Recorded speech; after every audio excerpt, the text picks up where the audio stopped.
পাকিস্তান নিয়ন্ত্রিত কাশ্মীরের মুজাফফরাবাদে ৬ মে মধ্যরাতে বড় ধরনের একাধিক বিস্ফোরণের শব্দ শোনা গেছে। স্থানীয় এক বাসিন্দা বিবিসিকে তার অভিজ্ঞতা জানিয়েছেন। मुजफ्फराबाद में हम सोए हुए थे, हमें आवाज़ें वगैरह आई हैं यहाँ पर कि इंडिया ने शायद इस इलाके को टारगेट करने की कोशिश की है, गोलाबारी वगैरह की है, लेकिन सारे कुछ के बावजूद शहरियों के हौसले बहुत बुलंद हैं और लोग पुरज़म हैं।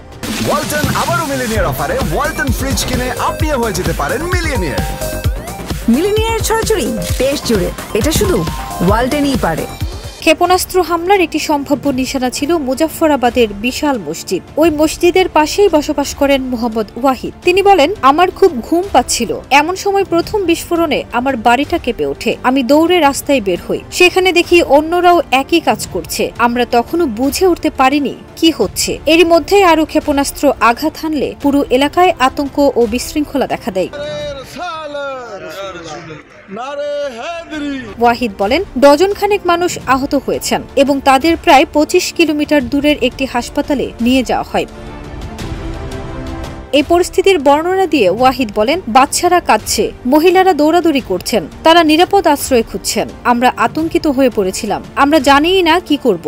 লোকজন ঘরবাড়ি ছেড়ে পালাচ্ছেন আর চারদিকে এক অজানা অনিশ্চয়তা ছড়িয়ে পড়েছে। ওয়াহিদ আরও জানান, নিরাপত্তা বাহিনীর সদস্যরা ঘটনাস্থলে উপস্থিত ছিলেন, কিন্তু তিনি বুঝে উঠতে পারছিলেন না একটি মসজিদ কেন হামলার লক্ষ্যবস্তু হিসেবে পরিণত হলো। তিনি বলেন, এটা তো সাধারণ একটা মসজিদ ছিল যেখানে আমরা দিনে ৫ বার নামাজ পড়তাম। আমরা এই মসজিদ ঘিরে কখনো সন্দেহজনক কিছু দেখিনি। ফারজানা নিকিতা, দেশ রূপান্তর।